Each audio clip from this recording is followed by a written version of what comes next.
Oi pessoal, tudo bem? Daniela Araújo falando com você, consultora em RH, especialista em recrutamento e seleção, palestrante, escritora. Vou contar tudo isso para vocês. E como eu falei que eu tenho novidade, estamos aqui hoje no nosso podcast.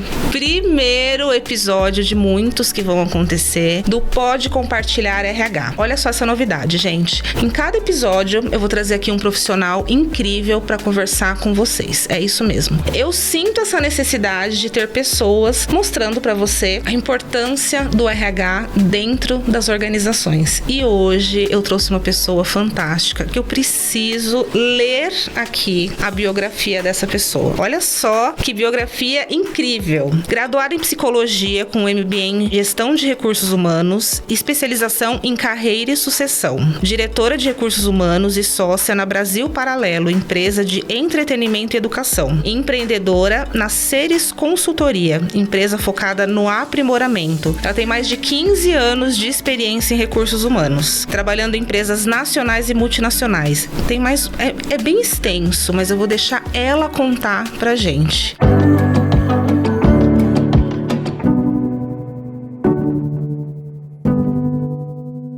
Michele Bonanno. Mi, seja bem-vinda. Obrigada. Obrigada por aceitar o meu convite, por participar desse projeto incrível. Currículo maravilhoso. Uau.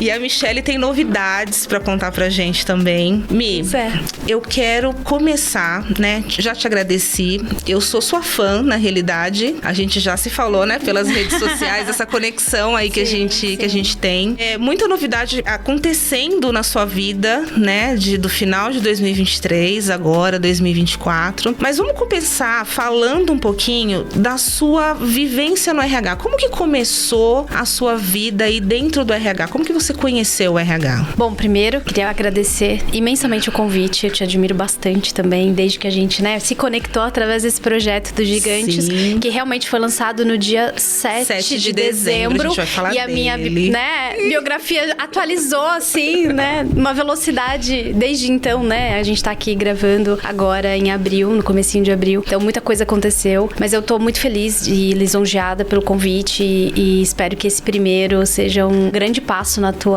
nesse novo projeto e fico muito feliz de participar dele. Mas falando sobre a minha carreira, eu me formei em psicologia e acho que como todo estudante, né, eu não sabia muito bem qual era exatamente a área de atuação que eu queria dentro da psicologia. Então, digamos que o RH me escolheu por uma necessidade bem primária, realmente, de eu ter um estágio remunerado, eu conseguia ali ter uma condição de pagar minha faculdade e de ir desbravando, né, uma carreira que ainda era um pouco incerta. Então, eu estava dentro da graduação de psicologia, escolhi psicologia porque aparentemente era ali dentro das possibilidades que eu tinha de carreira, algo que tinha mais a ver com a minha personalidade. Eu gostava muito de escutar, de me comunicar, de me conectar com pessoas, e essa escolha foi uma escolha, né, naquele momento de vida um pouco abstrata ainda, sem saber quais seriam os caminhos. Dentro da graduação, você estuda a área escolar, a área clínica, que a universidade que eu fiz tinha, né, até mais zelo, digamos que acho que mais matérias, você acaba aprofundando muito nessa área do apoio clínico, e a gente tinha uma matéria organizacional. Então, eu tive um envolvimento ali com a graduação, mas acho que tudo aconteceu na vida prática, né? Tive vários trabalhos antes de realmente entrar na área de recursos humanos. Trabalhei de atendente de seguradora para atender chamadas, alguém que batia o carro, precisava de carro reserva. Depois fui para a área administrativa e a partir disso fui tendo condições de fazer meu cursinho, de entrar na graduação, e aí surgiu uma primeira possibilidade de estágio para trabalhar com recrutamento e seleção, que era então estudantes de psicologia que eram o alvo ali do trabalho da seleção. E para minha surpresa, eu passei no processo seletivo de uma consultoria e fui começar a fazer os primeiros trabalhos iniciais ali, né, de um estagiário que entende como é uma estruturação de currículo, que entende como é triar, procurar pessoas que tenham determinadas competências, principalmente as técnicas, né, experiência na área. Aí depois fui acompanhando dinâmicas. Isso tudo foi me chamando bastante atenção, consegui me desenvolver, consegui ter uma conexão com essa atividade e nunca mais saí do RH. Então, de estagiária de RH, foi escalando, né, a partir dessa primeira experiência para várias outras depois e que se tornou a minha carreira inteira. Então, como uma pessoa apaixonada por RH e que eu consegui realmente, assim, acho que fazer as minhas grandes grandes entregas profissionais dentro dessa área, que é uma área que eu tenho muito carinho. E hoje, Mi, você chegou a diretora de RH.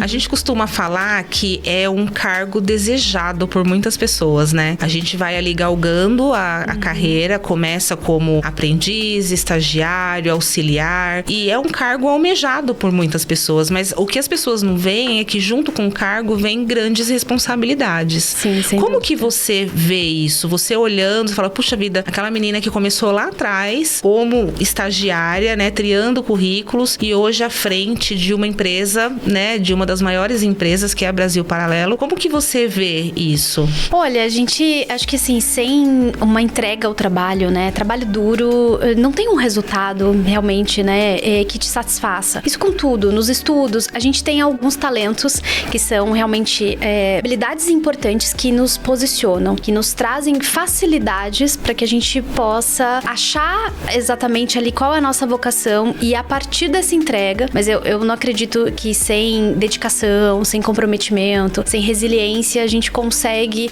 alcançar esse patamar mais alto, né?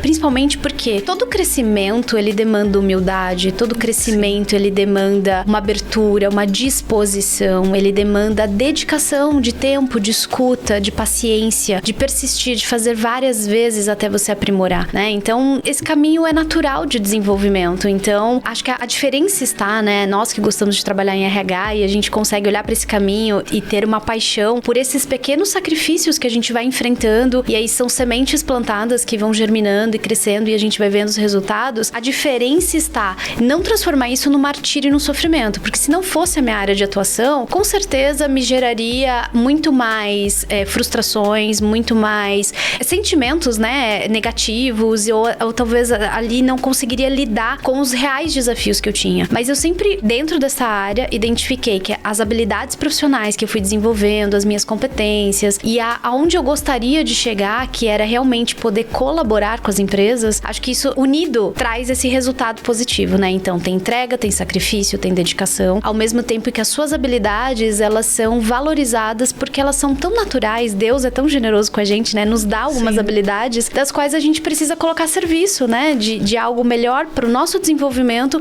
e que colabora no ambiente que a gente tá. Então, eu acredito que essa união daquilo que é positivo, daquilo que é nossa fortaleza, com aquilo que realmente a gente precisa fazer como ser humano, que é encarar os desafios, pode trazer esses resultados de sucesso. Neste caso da minha história, né, se representa também dentro de um cargo, mas tantas coisas eu fiz que são coisas tão legais como analista, como estagiária, tantas aberturas. Então, o cargo, ele é situacional, mas tantas entregas são feitas, independente do cargo, quando a gente tem a oportunidade realmente de fazer um trabalho que gera valor, que colabora com a empresa, que colabora com outras pessoas, que acho que esse é o nosso grande desafio, né? O que a gente tá fazendo nesse momento? Tá gerando valor? Eu tô aprendendo? Eu acho que o ser humano, ele sempre quer estar aprendendo, ele sempre quer estar em movimento. Então, se a gente tá perseguindo esse caminho, é sinal de que não vai ter perda. Com certeza vão existir ganhos. Não, e eu costumo falar que nós somos eternos aprendizes, né? Então, independente se você tá num cargo de estágio, de analista, de diretor, de dono da empresa, todos os dias nós aprendemos com alguém. Não sei se você concorda com isso. Plenamente. Então, a gente tá sempre aprendendo. Então, às vezes você sai da sua casa pra ir no mercado, você aprende, e eu aprendo com os meus filhos todos os dias. E a gente vai falar sobre isso, né? Sim, com certeza. Às vezes minha filha fala umas coisas que eu falo, gente, de onde ela tirou isso? Sabe? Então, a gente precisa se colocar nessa posição de aprendiz. Sim. Deixar o orgulho de lado, ou nem ter orgulho, para que a gente consiga realmente, né, aprender. E a gente vê no mercado também, muitas pessoas me procuram para mentoria, estudantes, principalmente estudantes da área de RH. Dani, eu não consigo entrar nessa área. Essa área é muito fechada, é tudo panelinha, é tudo indicação. E eu tinha esse pensamento lá atrás, porque eu mandava currículo, eu ia fazer entrevista, eu não era aprovada. E depois eu comecei a fazer o processo inverso, porque eu falei, não, as coisas dependem de mim. O que eu tenho que fazer? Eu tenho que me posicionar de outra forma? Onde eu quero trabalhar? O que essa empresa está esperando do colaborador? Como que você vê isso hoje, né? Essas pessoas que querem entrar na área de RH, querem chegar numa posição, de repente, que nós chegamos, né, dentro das empresas. O que você fala para essas pessoas? O que você falaria, né, para elas? Bom, quem escolhe exatamente a profissão de RH, isso eu aprendi dando aula, sabe, Dani? Eu dou aula numa pós-graduação de educação corporativa, né? E normalmente ali, quem vai fazer uma pós já tá dentro da área de atuação ou tá muito mais próximo, já é um profissional que já tem ali alguma maturidade, né? Dentro do mundo corporativo, já trabalha há algum tempo, então ou ele tá com clareza de uma transição de carreira ou ele já está atuando na área, né? E uma coisa que sempre me gerou curiosidade, né? É quando o aluno chega na pós-graduação, o que ele tá buscando? Ele tá buscando mais formação técnica e qual que é o próximo passo de carreira, né? O que ele hoje enxerga que no currículo dele vai gerar valor? Porque normalmente numa pós-graduação você quer saber mais das práticas, né? Você sai um pouco ali do mundo da teoria, que é mais o início da graduação. Então, dentro desse processo, né, de caminhada, eu acho que essa disposição que a gente vinha falando, ela é super importante. Se você nunca trabalhou na área, acho que conversar com os profissionais da área, buscar uma formação, entender o que realmente essa área faz é essencial. Ao mesmo tempo, a minha experiência dando aulas me mostrou que alguns profissionais de RH conhecem muito pouco do negócio em si. E eu tive uma experiência pessoal que me mostrou que os grandes líderes de RH, da qual eu até acho que fui mais desafiada, me desenvolvi, eles não vinham do mundo de RH. Eram engenheiros, eram administradores, eram profissionais que tinham a carreira em outras áreas e o RH foi buscando esses profissionais para quê? Para trazer ali um processo de profissionalização, né? Eu acredito que a capacidade do profissional de RH, ela é integral, assim, né? Não é a área de formação que faz o diferencial do profissional de RH, mas sim a disposição dele de olhar como são os processos de pessoas dentro daquela empresa. O que tem a ver com a cultura? O que faz sentido ali, desde o processo seletivo, que é a porta de entrada, até o processo de desligamento e toda a experiência que o colaborador tem lá dentro, né? Então, acho que o grande desafio está, quem já escolhe essa carreira tem que ter uma disposição de estudar, sim, ferramentas de RH, se aprofundar, mas também conhecer de negócio. Inclusive, esse, né, é o meu conteúdo dentro do livro Gigantes do RH, como é que nós, profissionais de RH, precisamos entender um pouco mais os indicadores que todo mundo entende dentro de uma empresa, o que as áreas fazem, qual que é o core, como que ela vende, como é que essa empresa se posiciona, qual tipo de cliente, o que é valorizado lá dentro, porque é aquilo que a empresa faz que vai trazer as informações relevantes para o profissional de RH atuar. Então, se eu quero essa carreira e já vou perseguir esse caminho, eu vou fazer um aprofundamento técnico, vou ser um ótimo recrutador. Mas para ser um ótimo recrutador, a técnica a gente vai aprender. Mas além disso, que gestores são esses? Como é a comunicação? Que tipo de equipe a gente tem? Equipes jovens, equipes maduras? Que tipo de atividade é? Uma atividade bem operacional, ela é estratégica. Então, esse conhecimento, ele é a alma do profissional de RH que quer realmente achar o seu lugar e gerar esse valor, né? Para que ele seja mais completo. Então, ele não pode ser isolado em si. Eu conheço um bom sistema de formatação, de avaliação de desempenho, de seleção de profissionais, mas isso cabe dentro da realidade da empresa, né? Essa técnica tá bem aplicada aqui, ela vai fazer sentido, vai ter uma boa coerência. Então, independente se é um estudante, alguém que tá numa transição, ou até um profissional de RH que tá lá repensando a carreira dele, tá um pouco frustrado, talvez, com a empresa que ele tá atuando, ou enfim, com a atuação que ele tem, talvez valha a pena ele pensar, o que eu conheço desse negócio? Você vai se aproximando da empresa de uma forma diferente. Não é só a conexão com as pessoas que é importante, é o conhecimento que você tem daquele contexto, daquele negócio que vai te despertar conhecimentos, despertar insights para que você seja um profissional com mais assertividade na sua atuação. E a busca por conhecimento constante, né? É o que eu costumo falar. Eu sou uma pessoa tão fuçona. Toda hora eu tô buscando alguma coisa. A gente vai pegar um gancho aqui no que a Michelle falou, que é este livro aqui, ó. Gigantes do RH. Esse livro aqui, ele é um livro voltado para profissionais da área de RH. Somos em 16 autores, né, Mi? Isso mesmo. É um projeto da Áurea. A Áurea é nossa mentora da área de RH, tá? Então, aqui temos 16 autores. A Michelle é uma das autoras. Vamos mostrar. Olha só a foto da Michelle aqui. Vou mostrar. Olha só. A Mi está aqui, ó. E aí, Mi, você deu uma introdução aqui, você fala sobre o sucesso empresarial, né? A conexão de pessoas, cultura, estratégia. E assim, é muito normal hoje em dia a gente ver as pessoas falando dessa questão de cultura. Precisa mudar a cultura da empresa.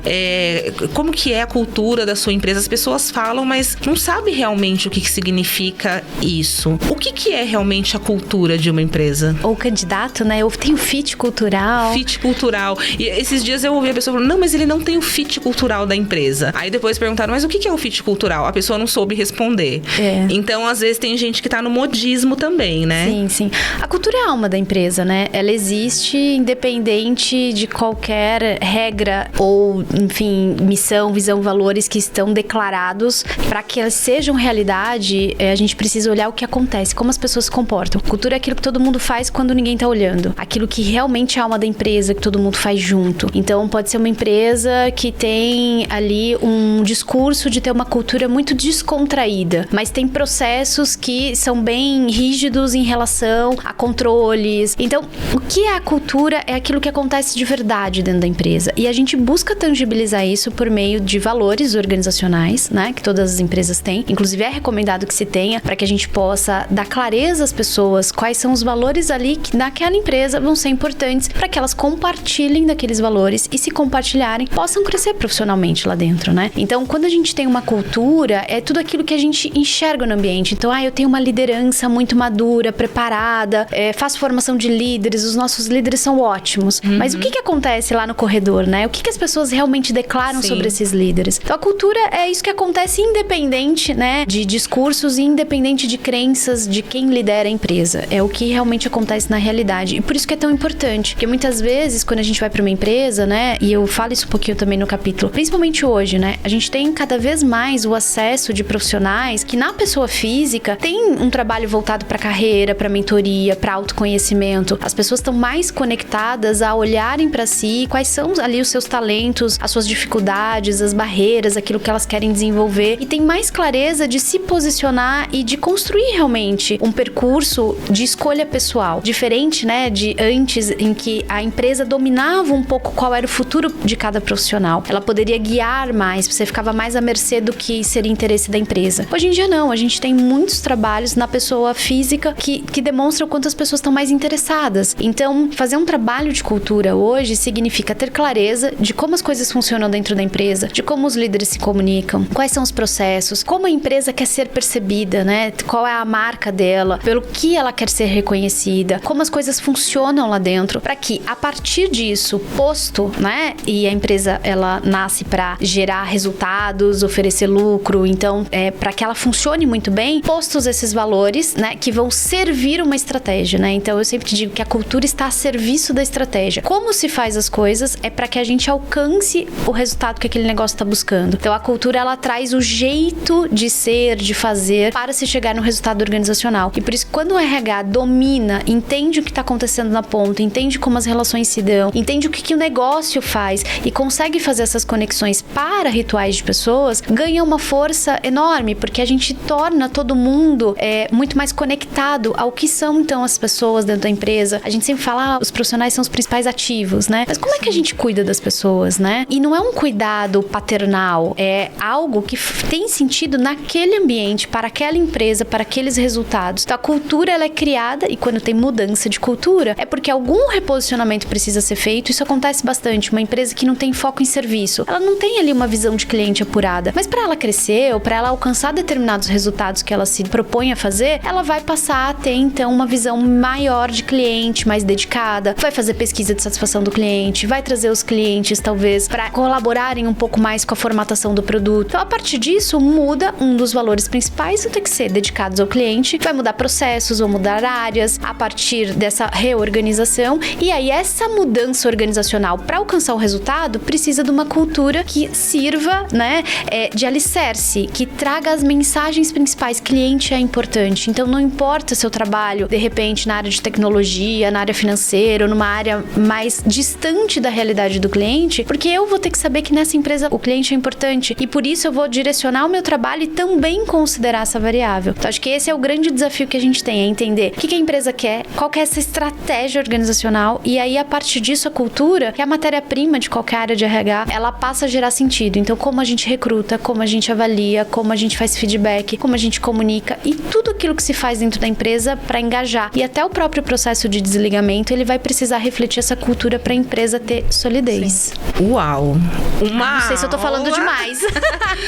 Uma aula sobre cultura, mas Mas aqui também tem uma aula, gente, sobre cultura. Tem o capítulo da Michelle, mas também tem meu capítulo, né, Mi? É isso aí. Aqui eu também falo sobre recrutamento e seleção. Então aqui são 16 profissionais, onde a gente fala sobre recursos humanos. Cada um fala sobre um tema diferente. Vale a pena. A Michelle deu uma aula aqui sobre cultura, mas aqui tem muito mais. Falo também sobre recrutamento e seleção. E agora, eu quero entrar num assunto com a Michelle. A gente estava até conversando antes de começar, né, Mi? Porque quando a gente entra numa empresa, geralmente a gente tem ali um acompanhamento, né? A pessoa vai te mostrar a empresa, vai mostrar onde você vai sentar, vai te direcionar. Então a gente tem, né, um acompanhamento. A Michelle tá passando agora por uma situação onde a gente não... Eu já passo até hoje, onde a gente não tem um manual, né, explicativo, que ela se tornou mãe recentemente. Exato. Né? Você quer contar essa experiência pra gente, Mi? Posso contar essa experiência. Mudou radicalmente a minha vida, né? Eu me casei com 23 anos, então já faz um tempinho, foi em 2007. E desde então, né, eu tinha o sonho de ser mãe. Eu fiz 40 anos no último dezembro.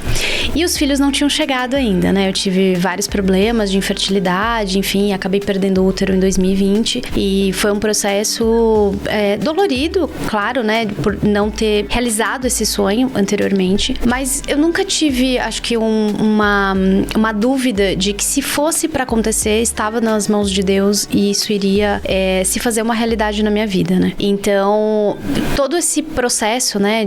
Eu tive muitos procedimentos cirúrgicos, enfim, tratamentos ao longo desse processo, desses anos todos. Sempre me trouxeram assim, tá, mais uma etapa a ser vencida, né? Mas eu nunca realmente desanimei ou desisti desse sonho de ser mãe. E desde 2019 eu já conversava com meu marido sobre a possibilidade, né? Na verdade, acho que ele conversava mais comigo, né? Mas dessa possibilidade da gente adotar os filhos que não vieram, né? Pelo meio que a gente esperava, né? Que fossem gerados, né? A partir de mim. Então, entramos na fila da adoção no ano de 2020. Na verdade, a gente começou o processo, né? Não entramos na fila. A gente começou o processo em 2020, foi um ano de pandemia, um ano que tudo mudou bastante. Então, todo o processo, a gente foi ao fórum primeira vez em 2019, presencialmente. Mas aí, com o auge da pandemia, tudo mudou, ficou remoto. Então, foi um processo mais moroso, digamos assim. Mas fizemos ali todo o processo para nos habilitarmos, né? Na fila de adoção. E a habilitação chegou. E aí, finalmente, né? Depois desse processo, que também é um processo longo e também requer, eu acredito, né? Os grupos de pais que eu conheço, né? Que estão na fila de adoção, sempre falam. Você tem que aproveitar ao máximo a espera para se preparar para o impreparável, né? Porque, enfim, você traz toda uma expectativa. Acho que quando os filhos são gerados, né? Também você traz toda uma expectativa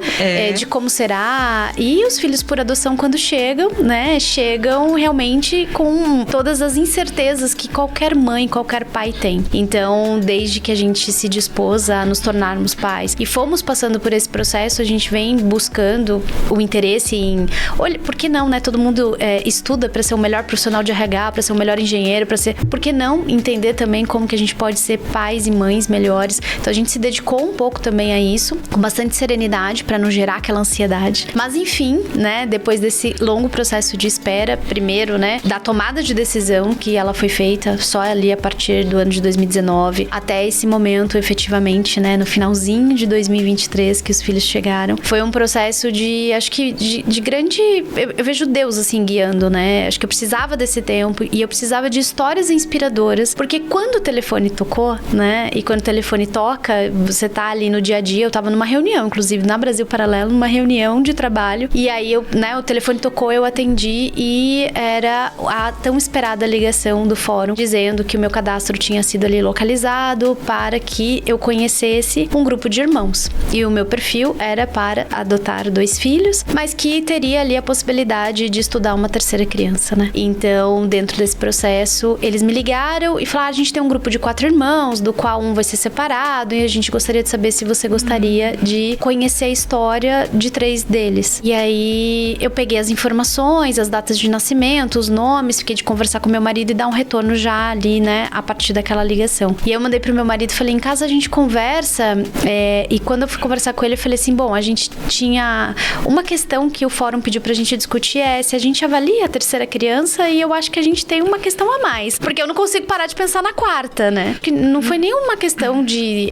dialogar e decidir. Eu acho que desde então bateu no nosso coração que conhecer a história dos 4 irmãos era um caminho pra gente, e desde então, né, os 4 4 são nossos filhos. A gente começou o processo de aproximação, foi fazendo tudo de acordo com o procedimento, dando sim, os sims, né, dentro de cada etapa. E desde 2 de fevereiro, John, Amanda, o Birajara e Matheus moram conosco, então estamos nessa nova fase aí. Estou de licença maternidade, inclusive, nesse momento, né, que é totalmente diferente. Toca o telefone, você não tem os 9 meses pra se preparar. Eu tive muito tempo antes, mas a partir do momento que toca o telefone, tudo acontece com muita intensidade. Então, é algo que realmente traz outros parâmetros, né? Eu tive grandes graças, conquistas e uma vida muito feliz até então. E agora, um novo momento se abre pra que eu olhe pra tudo com outro sentido, de outra forma, né? De uma forma muito mais realmente tocada por Deus, assim, por ter recebido essa graça e por estar desafiada novamente, né? Porque tem todo o amor, toda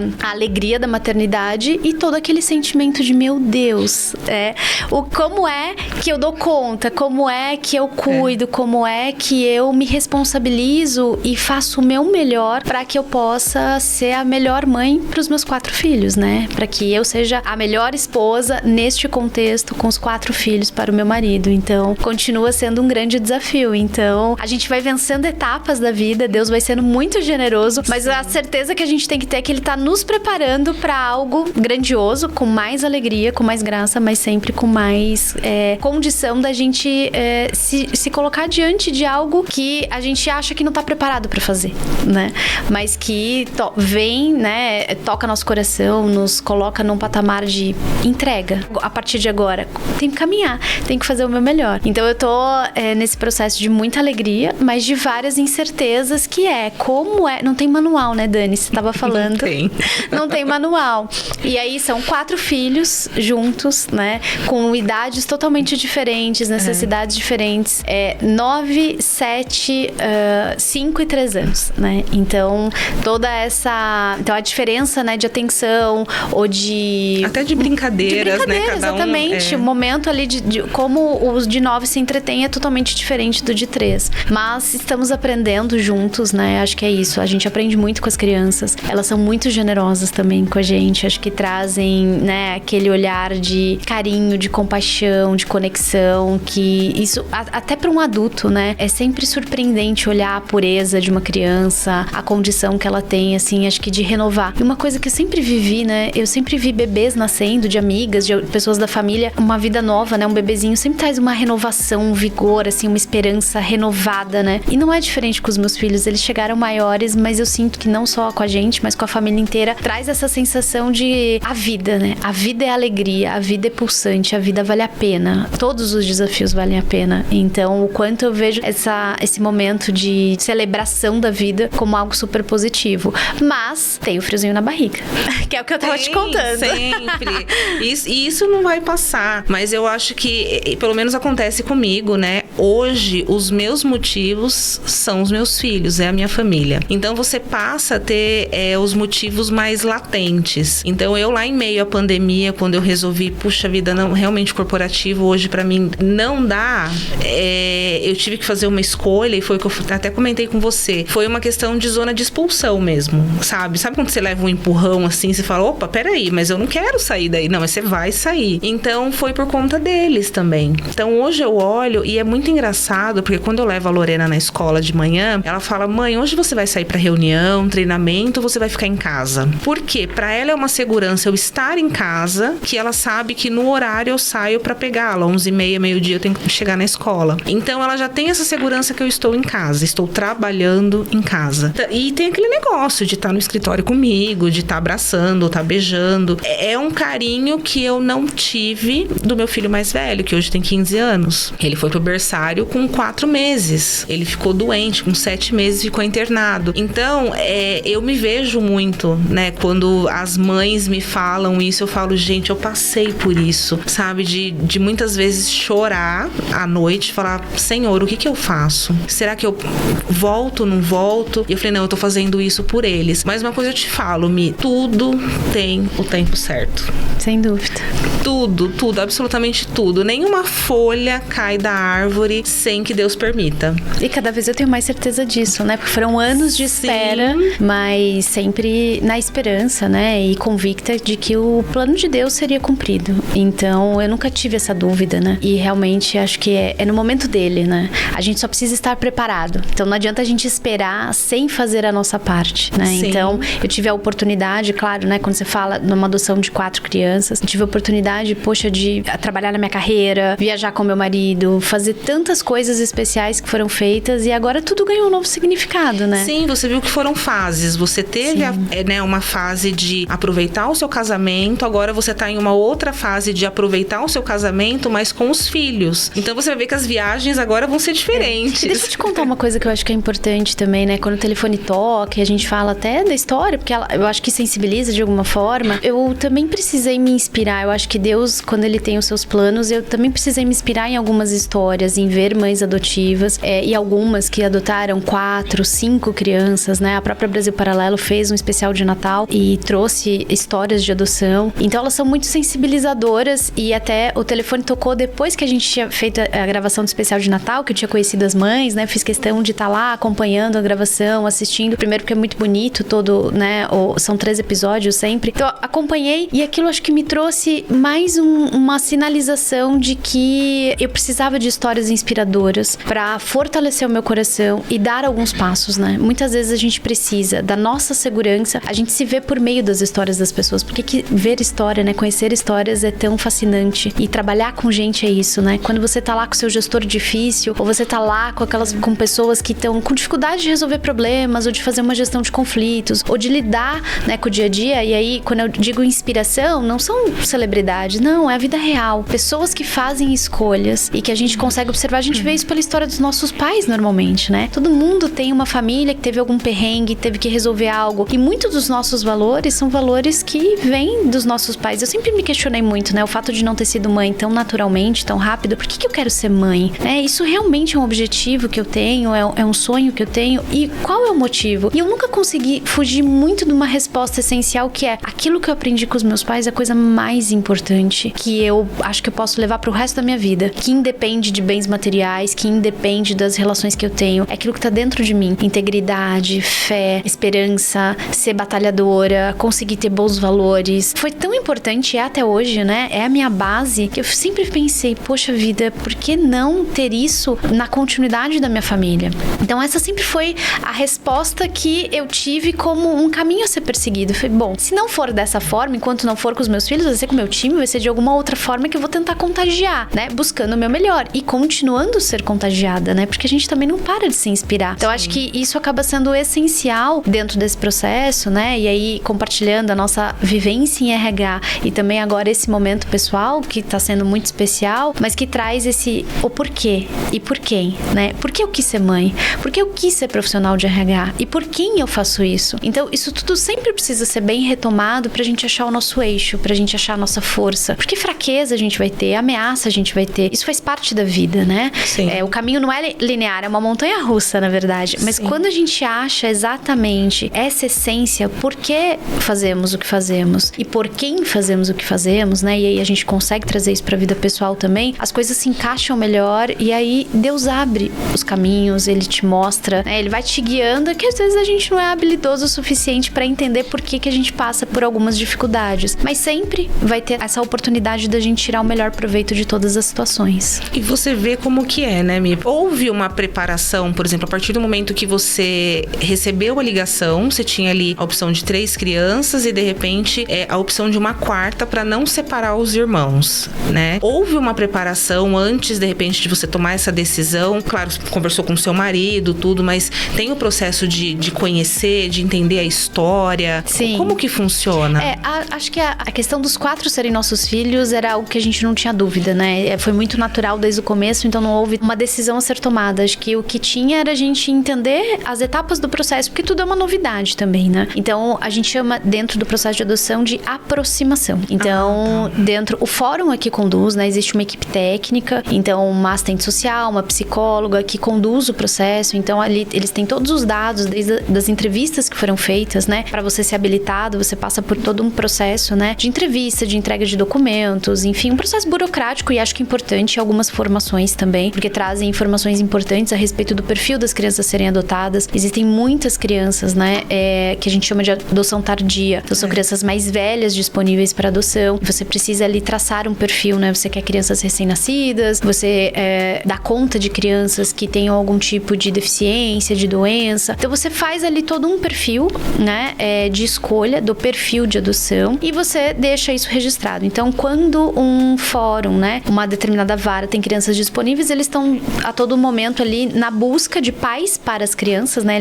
Os cursos deixam isso bem claro, né? Eles não buscam filhos para pais, mas sim pais para as crianças que estão disponíveis para o processo de adoção. E aí essa aproximação começa a acontecer. Então, especialmente no meu caso, né, foi conduzido da seguinte forma: as crianças são de São Paulo, então a gente foi até o fórum, primeiro teve uma conversa com assistente social, psicóloga, entendeu todo o processo de destituição, né, por onde eles vieram, porque estavam abrigados e disponíveis para adoção. A partir desse processo, a gente, né, dá um sim, queremos seguir em frente, e aí a gente conversou com a equipe técnica do SAICA, né, que é o abrigo, né, que eles moravam. Então, assistente social, psicóloga, também o responsável pelo SAICA. Entendemos ali as características, e é também como se fosse uma entrevista, né, porque eles têm muita propriedade ali. No meu caso, né, é um SAICA muito bem organizado e que acho que, né, nos trouxe ótimas impressões de como eles fazem a gestão e o cuidado que eles têm com as crianças. Então, nos trouxeram várias informações importantes, mas também fizeram muitas perguntas a nosso respeito para participar ali, né, do processo, como também validadores, como também opinadores, né, sobre o nosso perfil de pais para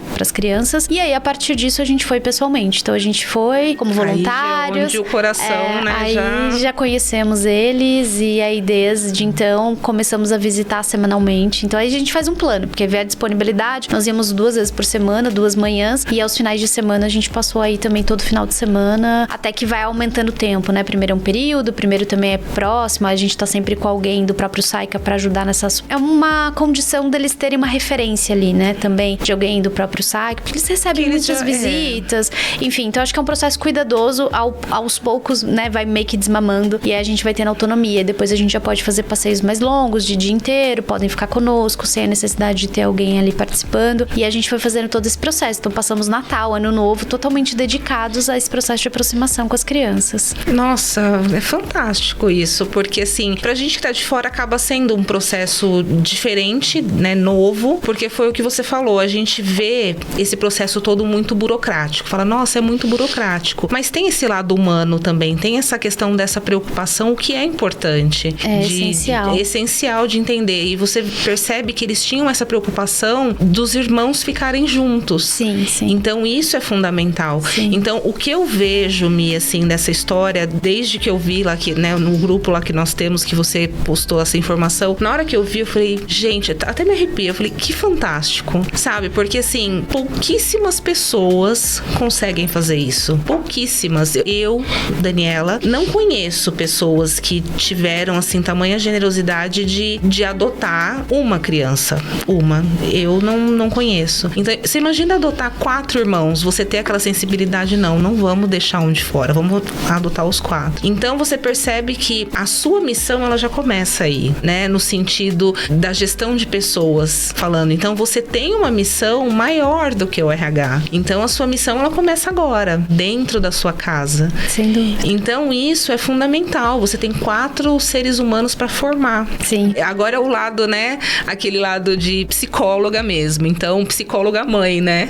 Eu só acho importante, Dani, assim, né? Esse passo da adoção, ele acho que tem uma via de mão dupla, né? Ele não é uma caridade, né? Ele é realmente uma escolha que tem que ser muito responsável, né? Então, eu queria me tornar mãe e o meu marido queria se tornar pai. E a partir disso, a gente faz essa escolha e a gente até enxerga de uma forma como a generosidade, eu acho que é de Deus nos permitir viver isso, né? Da gente ter a possibilidade de conhecer agora os nossos 4 filhos e colaborarmos com esse desenvolvimento deles, né? Sermos responsáveis por guiá-los, por educá-los, por trazer ensinamentos tão importantes como, por exemplo, pra mim, o que eu aprendi sobre fé com os meus pais é indescritível, impagável. E eu sempre fico pensando, como eu vou transmitir isso pros meus filhos, né? Então, ao mesmo tempo que eu entendo o quanto isso mobiliza, sensibiliza, né? Pra gente é algo que acontece de forma tão natural, parece que Deus coloca uma convicção. Não havia outro caminho, essa era a minha história. Isso aqui ia acontecer. Isso é tão natural que, assim, Deus foi me preparando pra que chegasse esse momento e eu conhecesse os meus filhos dessa forma que tá acontecendo, né, tão natural, e agora com todos os perrengues que vão naturalmente acontecer numa família, numa, né, uma casa agora, era uma casa silenciosa, com 2 adultos, né, agora somos 6, né? Não, e agora eu costumo falar, né, que filho é igual videogame, vai mudando de fase, né, vai ficando mais difícil. Eu acho que é importante, a gente colocar isso para as pessoas também, porque assim, a gente sabe que existe também um preconceito em relação a isso, né? Então tem muitas pessoas que falam muito em relação a isso, principalmente em relação à adoção tardia. Existe até um número de pessoas, né, que estão na fila de adoção, mas para fazerem adoção de crianças recém-nascidas. Sim, sim. Então demora-se mais justamente por conta disso. A gente precisa, é um trabalho que vem sendo feito, né, já há muito tempo. A gente vê que as pessoas falam muito, justamente para que as pessoas tenham consciência disso. É preciso realmente ter um chamado, eu acho que tem que ter isso, né, e a gente escolhe, mas também é preciso trabalhar, né, a consciência das pessoas. Sim, sem dúvida. Porque não é só, filho não é só o que vem do ventre. Eu costumo falar que filho é do coração. Sim. Não adianta. Quantas pessoas nos adotam ao longo do tempo, né? E nos tratam de forma especial. É claro que aqui a gente tá falando de uma responsabilidade maior, mas essa relação, né, de cuidado, porque mãe não é aquela que faz tudo, né, o que o filho quer. É aquela que coloca os limites. Então, quantas vezes a gente tem um amigo, um colega, alguém que tem essa atitude, a gente vai trabalhando isso o tempo todo. Então, quando a gente olha pros filhos, sejam gerados ou sejam adotados, é exatamente a mesma dinâmica, né? Como a gente consegue ali sermos verdadeiros nessa relação, considerando, claro, toda a parte humana, que é o que a gente mais busca dentro das organizações, mas toda a parte de responsabilidade, né? Do que é necessário em termos de regras, em termos de conduta, para que a gente seja pessoas melhores, para que a gente se desenvolva, né? É igual desenvolver músculo, né? Ele não se desenvolve se não houver ali um ato contínuo de treiná-lo. Então, acho que isso é super importante dentro desse processo, principalmente agora, né, com mais oportunidades da adoção tardia. Tem muitas crianças e adolescentes hoje disponíveis para adoção. E quanto mais, né, volto para o mundo corporativo, para a vida, é importante se conhecer. E esse processo também é importante, né, de autoconhecimento para fazer essa escolha. Então, sem dúvida, a fila de adotantes para crianças recém-nascidas ou até 3 anos, ela é muito maior do que para idades maiores ou adolescentes, né? Então, acho que é essa ponderação. O que me habilita a fazer um exame de consciência, se eu, né, estou disposto, se eu consigo enfrentar esse desafio de ser mãe ou pai adotivo de uma criança mais velha, né? Com todos os preconceitos que existem, de que, o seu filho vai chegar cheio de manias e você não vai conseguir direcioná-lo, educá-lo, porque ele já vai estar com caráter formado ou qualquer coisa do tipo, né? E a gente vê muitas histórias hoje que mostram o contrário, do quanto a família, ela é essencial para nos ajudar em qualquer momento da nossa vida. Sim. Se a gente é adulto e a nossa família tá lá disponível para nos ajudar, nos apoiar, a gente tem o suporte necessário que vai nos ajudar a enfrentar qualquer desafio. Isso não é diferente para crianças e adolescentes, né? Assim, para Deus e pro amor, nada é impossível. Mas não é só amor que a gente, né, nesse momento de constituição de família. Então, é o amor somado àquilo que naturalmente acontece dentro de uma família. Todos os limites, todos os papéis de maternar, de paternar, enfim. Não, bacana. Mi, sabe o que eu queria que você falasse? Eu, no começo, quando eu te conheci e eu ouvi falar da Brasil Paralelo, eu não conhecia. E eu lembro que a Áurea falou, eu falei, gente, eu vou pesquisar. E eu fui pesquisar. Mas eu quero que você fale para as pessoas que estão, né, ouvindo, assistindo a gente, o que faz a Brasil Paralelo. A Brasil Paralelo é uma empresa privada de jornalismo, entretenimento e educação. Eu conheci a Brasil Paralelo, meu marido se tornou assinante em 2016, né? Então, é uma empresa que produz conteúdos, então, cursos, documentários, então dá pra entrar no YouTube, né? Tem um canal aberto, tem algumas publicações, mas hoje nós somos ali uma mídia, né, de assinatura. Então, temos membros assinantes, que são, então, os assinantes que hoje pagam pelo conteúdo que tem dentro da plataforma. Então, a gente tem, principalmente, né, desde 2016, muitas produções a respeito da história do Brasil, então, grandes documentários mesmo, que trazem ali um viés filosófico, cultural, e a gente tem também curadoria de conteúdo. Então, tem conteúdo para criança, tem filmes, então, dentro ali da plataforma tem muitos programas também. Então, a gente tem uma missão de resgatar os bons valores, ideias e sentimento no coração de todos os brasileiros. brasileiros. Então, todo o nosso foco, né, na produção de conteúdo que possa trazer esse resgate de valores, né? Que possa trazer conteúdo de qualidade para a formação das famílias, para a formação individual. Então, esse é o trabalho do Brasil Paralelo como uma mídia independente. E aí temos, então, hoje uma estrutura de muitos núcleos, né, de trabalho para essas produções. Então, desde os documentários ou a aquisição dos conteúdos de filmes, catálogos, enfim, programações que a gente tenha. E também de programas. Então, por exemplo, o especial de Natal tá sempre disponível no YouTube. Vale a pena. Que é bem famoso. Que é bem famoso, né? O momento Natal, uma celebração tão especial, principalmente para os cristãos, da gente resgatar o real sentido do Natal, né? Família, Cristo, verdade, uma busca realmente, genuinamente de olhar um pro outro e humildemente a gente celebrar a vida, né? Então, essa é uma parte da programação, mas todos os dias também tem programas. Por exemplo, segunda-feira tem um programa jornalístico agora, já há alguns meses está no ar e vem fazendo bastante sucesso. Então, é uma mídia independente, né? E sendo independente, a gente tem essa condição de produzir o nosso conteúdo ali com bastante qualidade. Bom, eu sou suspeita porque eu tenho bastante orgulho, né? Fui assinante antes de me tornar parte do time da Brasil Paralelo. Assim, sou extremamente feliz por ter sido a primeira pessoa de RH. Cheguei pra desbravar ali uma necessidade que se tinha. Tudo, construiu, né? Contratação, exatamente. Tive a oportunidade de crescer profissionalmente. Enfim, foi um recomeço na minha carreira, mas foi algo muito legal. E eu fui trabalhar ali de analista mesmo. Fui entender o que faz um roteirista, o que faz um editor. É um reaprender, mas que foi essencial ali para que eu pudesse me conectar com o negócio e construísse ali os processos de RH, montasse o time, enfim, liderasse essa frente lá dentro. Legal. Me explicou um pouquinho sobre o que é Brasil Paralelo, mas as pessoas podem entrar no site, ver,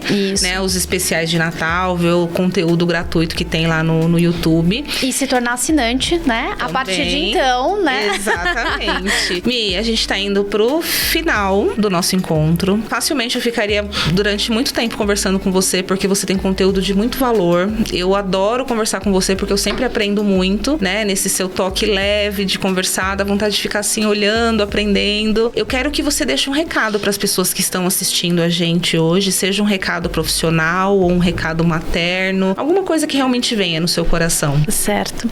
Eu acho, Dani, que talvez o que, né, nesse momento, falando entre a vida profissional e a nossa vida pessoal, né, o quanto a família é algo tão importante na nossa vida, né, direciona tanto as nossas escolhas, e isso tudo se mescla, né, e isso tudo pra mim é tão pulsante, as duas coisas, né, porque eu vim aqui pra contar da minha carreira, do que eu escrevi, daquilo que eu conheço bastante, que é o mundo de RH, mas a Michelle não existe mais, né, sem esse eixo da família, já não existia antes, e agora tomou uma proporção ainda muito maior. E aí, olhando pra essa minha história, né, eu fico pensando quais são esses, individualmente, né, falando individualmente pra cada um, quais são esses desafios que cada um tem, e o que foi aprendendo ao longo da vida, o que aprendeu com a família, o que aprendeu trabalhando, quais são esses sonhos que ainda existem, né, quando eu olho a proporção de tempo que eu esperei pra ser mãe, né, então eu me caso aos 23 anos e me torno mãe aos 40, às vezes a gente acha que é a nossa cruz, ou enfim, tá difícil demais gerenciar alguma frustração, a ausência de alguma coisa, mas sempre existe tempo, né, então acho que a gente seja digno, né, de olhar todas as nossas responsabilidades e fazer o nosso caminho para que a gente cumpra os planos de Deus, porque Ele sabe qual é o plano pra gente, e a gente precisa ser digno de fazer esse cumprimento. Então, como é que a gente se prepara melhor, como o melhor profissional, como a melhor mãe, como o melhor pai? E o melhor, né, não é status, não é perfeccionismo, o melhor é disposição, né? Quando a gente consegue fazer um bom trabalho de gestão de pessoas, foi a disposição que a gente teve de escuta, foi a disposição que a gente teve de entrega, de comprometimento. Muitas vezes, né, geralmente, o simples bem feito, ele é o ideal que a gente precisa para aquele momento, e só é algo mais sofisticado aquilo que um dia foi simples. Sim. Então, a gente precisa ter essa visão de o que eu tô fazendo todos os dias que vai me tornar uma pessoa melhor e que vai contribuir para que aquele sonho que a gente nunca deixa de ter, né? Uma vontade, uma conquista que sempre vai estar dentro do nosso coração. Como é que a gente tá se mexendo para aquilo? A gente já desistiu ou a gente realmente tá se preparando? E dá pra viver isso dentro da religião, dá pra viver isso dentro da carreira, dá pra viver isso dentro da família, porque nós somos uma única pessoa, né? Então dá pra aproveitar esses sinais e entender que aos pouquinhos, de grãozinho em grãozinho, a gente sempre pode passar por situações que nos tornem pessoas melhores ou que nos tragam aprendizados, minimamente nos tragam aprendizados, para que a gente vá se construindo, vá se melhorando. Mi, quero te agradecer, tá? Agradecer muito, sabe que eu sempre me conectei muito com você, desejo que Deus abençoe a sua vida, eu sei que Deus tem muita coisa guardada pra você, você. Muita coisa ainda não chegou a hora ainda, você sabe, mas o melhor ainda está por vir, eu acredito nisso. E eu só tenho gratidão, tá? Que Deus abençoe a sua nova fase, abençoe sua vida profissional, abençoe seus filhos, sua família e muito sucesso pra você. Obrigada, Dani. Tá Eu bom? também sou muito admiradora do seu trabalho e, enfim, desejo em dobro, tanto pra você quanto pra sua família. Muito obrigada pelo carinho, pelo convite e pelas palavras. Gratidão. Então, até a próxima, gente. Obrigada.